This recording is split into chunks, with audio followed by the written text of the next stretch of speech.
रेवती लग्न झाल्यानंतर जेव्हा कधी माहेरी यायची 2 दिवसांपेक्षा जास्त राहत नसायची. अगोदर तिच्या आईला असं वाटत असायचं की नवीन नवीन लग्न झालं आहे, नवीन संसार आहे, त्यामुळे तिला घरी परत जायची घाई लागलेली असेल. काही काळाने असं वाटलं की घरातल्या जबाबदाऱ्या असतील. हळूहळू 3 वर्ष निघून गेली, पण तिची सवय बदलली नाही. रेवती माहेरी राहायला तर येत होती, हसत गप्पा मारत असायची, आईच्या हातचे जेवण करायची. पण तिसऱ्या दिवशी सकाळी सकाळी घरी परत जाण्यासाठी तिची बॅग कायम भरून तयार असलेली दिसायची. तिच्या आईला तिला याबद्दल विचारायचं होतं. त्यांनी तसा प्रयत्न पण केला, पण नंतर स्वतःला थांबवत असायची. कारण त्यांना माहीत होतं आणि बाकीचे सगळे लोक हेच बोलत असायचे की लग्नानंतर मुलीच्या सासरी जास्त लक्ष द्यायचे नसते, तिच्या संसारात डोकावून बघायचं नसतं. आणि खरं सांगायचं तर रेवतीची आई स्वतः पण खूप घाबरत असायची. जर त्यांनी तिच्या सासरबद्दल काही विचारलं आणि त्या बदल्यात त्यांना असं काही ऐकायला लागेल की ती ऐकण्याची त्यांच्यात हिंमत नसेल. यावेळी पूर्ण 8-9 महिन्यांनी रेवती माहेरी आली होती. घरात तोच जुना तिच्या आवडीच्या जेवणाचा वास घुमत होता. तिचे वडील आता या जगात नव्हते, त्यामुळे तिची आई प्रत्येक वेळी मुलगी घरी आल्यावर जेवण बनवताना जरा जास्त शांत बसत असायची. रेवती आता पहिल्यासारखी राहिली नव्हती. अगोदर आली की तिचे जुने कपडे कपाटातून काढून घालत असायची, बाल्कनीत तासनतास बसत असायची, फोनवर मैत्रिणींसोबत गप्पा मारायची, त्यांच्यासोबत बाहेर फिरायला जायची, आजूबाजूच्या लोकांना जाऊन भेटून त्यांची विचारपूस करत असायची. पण आता ती जास्त करून फोनमध्ये बघत बसलेली असायची किंवा घरात आईच्या बाजूला फक्त शांत बसलेली असायची. दुसऱ्या दिवशी रात्री तिच्या आईला जाग आली. त्यांनी बघितलं तर त्यांची मुलगी रेवती अंगणात शांत बसली होती. मध्यरात्र झाली होती. तिच्या हातात तिच्या वडिलांचे ते जुने घड्याळ होते जे ती लग्नानंतर तिच्यासोबत घेऊन गेली होती. तिची आई उठली आणि हळूच तिच्या बाजूला जाऊन बसली आणि म्हणाली, "काय झालं बाळा, तुला झोप येत नाही का?" आईचं बोलणं ऐकून रेवती हसली, पण त्या हसण्यात आनंद कमी आणि दुःख जास्त होतं. ती म्हणाली, "काही नाही, अशीच बसली आहे." तिची आई पण तिच्या बाजूला बसली. काही वेळ दोघेही शांत बसल्या होत्या. मग तिच्या आईने लक्ष देऊन तिच्याकडे बघितले तर तिचे केस पिकायला लागले होते. तिचं वय पण जास्त नव्हतं की तिचे केस पांढरे होतील. त्यानंतर दोघेही जाऊन झोपल्या. तिसऱ्या दिवशी सकाळी जेव्हा तिची आई उठली तेव्हा रेवती किचनमध्ये आवरून उभी होती. तिची बॅग पण दारात भरून ठेवलेली तयार होती. तिची आई उठली आणि तिच्याजवळ येऊन म्हणाली, "आत्ता तर येऊन 2 दिवस झाले आहेत, मग लगेच परत जाण्याची घाई का करत आहेस?" रेवती आईकडे न बघता म्हणाली, "आई, घरी काम असते." हे तेच उत्तर होतं जे तिचं लग्न झाल्यापासून कायम मिळत आलेलं होतं. यावेळी माहीत नाही का, पण तिच्या आईच्या मनात कुठेतरी अडकलं होतं. यावेळी तिची आई पहिल्यांदा थोडी कठोर झाली आणि म्हणाली, "रेवती, कामं तर काय कायम चालू असतात, पण तुझी आई कायम राहणार नाही." आईचं बोलणं ऐकून रेवतीचे हात थांबले, पण त्यानंतर काही वेळाने तिने जे केलं ते तिच्या आईने मुलीच्या लहानपणानंतर पहिल्यांदा बघितलं होतं. आईचं बोलणं ऐकून रेवती काम करता करता थांबली होती. गॅसवर चहा उकळत होता, पण तिचं लक्ष दुसरीकडे कुठेतरी होतं. जसं तिने आईचं बोलणं ऐकलं त्याचं उत्तर पण तयार होतं, पण त्याची देण्याची तिच्यात हिंमत नव्हती. काही वेळाने तिने जबरदस्ती हसण्याचा प्रयत्न केला आणि म्हणाली, "आई, तू पण काहीही बोलत असतेस, छोट्या छोट्या गोष्टींवरून भावूक होऊन जातेस." हे तेच हसू होतं जे कायम माहेरी आल्यावर तिच्या चेहऱ्यावर दिसत असायचं, जेव्हा ती तिच्या आईपासून काहीतरी लपवण्याचा प्रयत्न करत असायची. पण यावेळी तिच्या आईने हसून त्या गोष्टी तिथेच संपवल्या नाहीत. तिची आई हळू आवाजात एक साधा प्रश्न विचारत म्हणाली, "रेवती, खरं सांग, तू तुझ्या सासरी खुश तर आहेस ना?" "पण माहीत नाही का?" आईचा प्रश्न ऐकून रेवतीचे डोळे भरून आले. जणू ती कुणाच्या तरी बोलण्याची वाटच बघत होती. तिने लगेच चेहरा दुसरीकडे फिरवला आणि स्वतःला सावरत म्हणाली, "हो आई, मी खूप खुश आहे." तिचा आवाज पण भरून आला होता. तिच्या आईला तिच्या बोलण्यावर संशय आला, कारण ती एक आई होती आणि आई ती आईच असते. तिला तिचं मूल काही बोलले नाही तरी त्यांच्या मनातल्या भावना न सांगता पण कळतात. त्यांना पहिल्यांदा असं वाटलं की त्यांची मुलगी खोटं बोलायला शिकली आहे. त्याची जाणीव होताच त्यांना खूप दुःख झालं होतं. दुपारपर्यंत सगळं व्यवस्थित चालू होतं. रेवतीने जेवण बनवलं. शेजारची सुनीत आली. तिच्याशी गप्पा मारल्या. सगळं ठीक दिसत होतं. संध्याकाळी तिची आई कपाट लावत होती. कपाटात खाली त्यांना रेवतीची एक जुनी डायरी सापडली.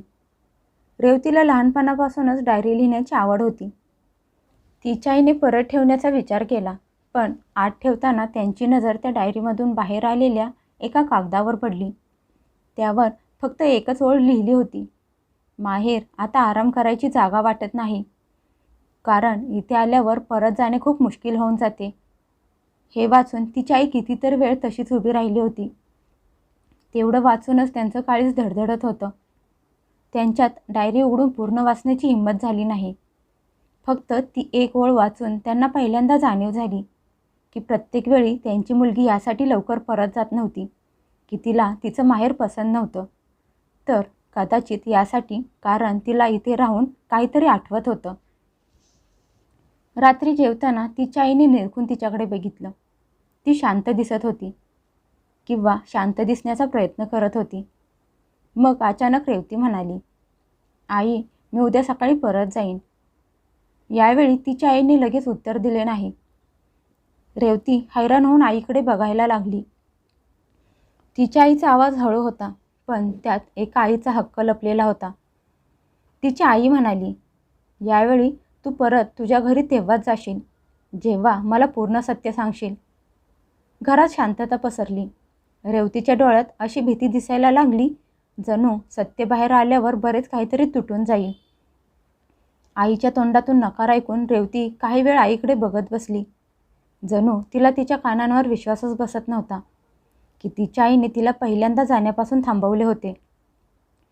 कारण लग्नानंतर प्रत्येक वेळी असंच झालं होतं. रेवती 2 दिवस माहेरी यायची, राहायची आणि मुलीने जाण्याची गोष्ट केली की तिची आई फक्त एवढंच म्हणायची, ठीक आहे बाळा, अगोदर तू तुझं घर संसार सांभाळ, अशीच अधूनमधून येत राहा. पण यावेळी तिच्या आईचा आवाज वेगळा होता. आवाजात नाही तक्रार होती, नाही दुःख, फक्त एक थकवा होता. 3 वर्षांपासून लपलेला थकवा. रेवतीने पाण्याचा ग्लास आईकडे केला आणि म्हणाली, आई, प्रत्येक गोष्ट जाणून घ्यायची गरज नसते. तिची आई हसली नाही, तर सरळ म्हणाली, प्रत्येक गोष्ट, त्रास, दुःख एकट्यानं सहन करणं गरजेचं असतं का? आईचं बोलणं ऐकून रेवतीचा श्वास घ्यायला विसरली. तिने लगेच मान खाली घातली. थोडा वेळ शांत बसली आणि नंतर म्हणाली, आई, तुला माझी शपथ आहे, मला जास्त विचारू नकोस. मुलीचं बोलणं ऐकून तिच्या आईचं मन सुन्न झालं. कारण मुलं शपथ त्यावेळी घालतात ज्यावेळी त्यांच्याकडे सांगण्यासारखं बोलण्यासारखं काहीच नसतं किंवा गोष्टी छोट्या नसतात. त्या दिवशी दोघी झोपल्या होत्या, पण झोप दोघींच्या डोळ्यापासून खूप लांब गेली होती. पहाटे पहाटे रेवती लवकर उठून अंगणात बसली होती.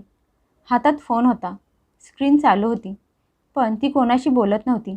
फक्त फोनकडे एकटक बघत होती. काही वेळ तशीच बसली. नंतर फोन बंद केला आणि एकट्यात बसून रडायला लागली. जणू खूप दिवसांपासून तिने दाबून ठेवलं होतं. तिची आई तिच्याकडे बघतच राहिली. त्यांनी आज पहिल्यांदा मुलीला असं गुपचूप रडताना बघितलं होतं. आवाज न करता, कुठलीही तक्रार न करता, जणू एकट्यात बसून तिला रडायची सवय झाली असावी. सकाळी चहा नाश्ता करताना पण तिच्या आईने तिला त्याबद्दल काही विचारलं नाही. फक्त एक जुना डबा काढून तिच्या समोर ठेवला. त्यात तिच्या लहानपणीच्या वस्तू होत्या. तिच्या शाळेचा बॅच, तिच्या वडिलांचा फोटो आणि एक कागद. त्यावर तिने लहानपणी लिहिले होते की आयुष्यात मोठे होऊन मी कुठेही राहू दे, पण सगळ्यात सुरक्षित मी माझ्या आईच्या जवळ असेन. रेवतीने तो कागद वाचला आणि तिचा चेहरा बदलला. ती त्या कागदाकडे टक लावून बघत राहिली. मग खूप हळू आवाजात म्हणाली, आई, जर कुठला माणूस खूप थकून गेला तरी तो प्रत्येक वेळी नवीन पहिल्यापासून सुरुवात करू शकतो का? मुलीचा हा प्रश्न ऐकून तिच्या आईचे हात जागेवरच थांबले. हा प्रश्न नोकरी, घरातली भांडणं किंवा छोट्याशा टेन्शनचा नव्हता, तर त्यात काहीतरी वेगळं होतं. खूप खोल काहीतरी दडलेलं होतं. त्यांनी घाबरून मुलीला विचारलं, रेवती, तुझ्या सासरी सगळं ठीक तर आहे ना? यावेळी रेवतीने लगेच उत्तर दिलं नाही. खूप उशिरा विचार करून म्हणाली, हो आई, सगळं ठीक आहे. पण थोडा वेळ थांबली. पहिल्यांदा तिचा आवाज तुटला होता. पण कधी कधी मला असं वाटतं, लग्नानंतर माझं हळूहळू स्वतःचं अस्तित्व गायब होत चाललं आहे. मी स्वतः गायब झाले आहे आणि कुणाला समजलं पण नाही. मुलीचं बोलणं ऐकून तिच्या आईचं मन सुन्न झालं. कारण या 3 वर्षात पहिल्यांदा त्यांच्या मुलीने तिच्या मनातलं दुःख लपवलं नव्हतं, सांगायला सुरुवात केली होती. तिच्या तोंडातून निघालं होतं, लग्नानंतर मी हळूहळू गायब व्हायला लागले आहे. तिची आई काही क्षण तिच्याकडे बघत बसली, कारण ही कुठली तक्रार वाटत नव्हती. ही अशा एका माणसाची गोष्ट होती, ज्याने स्वतःला, त्याच्या मनाला खूप जास्त काळासाठी हे समजावले होते की सगळं काही ठीक आहे, सगळं ठीक होणार आहे. तिच्या आईने याबद्दल लगेच काही विचारलं नाही, कारण आई होण्याचा अर्थ असा नसतो की कायम प्रश्न विचारत राहावं. कधी कधी समोरच्या माणसाच्या मनाचा अंदाज घेऊन त्याच्या कलाने घ्यावं लागतं. खूप वेळ शांत बसल्यानंतर रेवतीने बोलायला सुरुवात केली, आई, मला त्या घरात कोणी मारत नाही, शिव्या देत नाही किंवा माझ्यावर अन्याय करत नाही. त्यामुळे मी प्रत्येक वेळी हाच विचार करत राहिली की माझ्यातच काहीतरी प्रॉब्लेम आहे. तिची आई फक्त शांत बसून सगळं ऐकून घेत होती. रेवती पुढे म्हणाली, सकाळी उठायचं, घरातली कामं करायची, घरातल्या सगळ्यांची पसंत लक्षात ठेवायची, कायम हसत राहायचं. एखाद्या दिवशी थकले तर ऐकून घ्यायला मिळते की दिवसभर असं काय करत असतेस की थकून जातेस. एखाद्या दिवशी शांत बसलं तर ऐकायला मिळतं की खूप गर्व आला आहे, माज आला आहे. हळूहळू असं व्हायला लागलं की मला स्वतःला काय आवडतं, माझ्या स्वतःच्या काय इच्छा आहेत त्या पण मी विसरून गेले. त्या घरात मला काडीचीही किंमत नाही, फक्त एक मन नसलेले जिवंत मशीन बनवून राहिले आहे. तिने हसण्याचा प्रयत्न केला, पण आवाज थरथरत होता. ती पुढे म्हणाली, आई, तुला माहीत आहे, मागच्या वर्षी माझा वाढदिवस होता. पूर्ण दिवस निघून गेला. ना माझ्या नवऱ्याच्या आणि नाही घरातल्या कोणाच्या लक्षात होता. मग शेवटी संध्याकाळी मी स्वतःसाठी केक मागवला. तर सगळ्यांना असं वाटलं की मी लहान मुलांसारखी वागत होते. त्या दिवशी मला पहिल्यांदा असं वाटलं की जर मी एक दिवस राहिले नाही तरी पण हे घर चालत राहील. घरातल्या कुणालाच माझ्या असल्यामुळे किंवा माझ्या नसल्यामुळे काहीच फरक पडत नाही. मुलीचं बोलणं ऐकून तिच्या आईने तिचा हात घट्ट पकडला. रेवती रडत नव्हती, ती फक्त खूप थकल्यासारखी वाटत होती.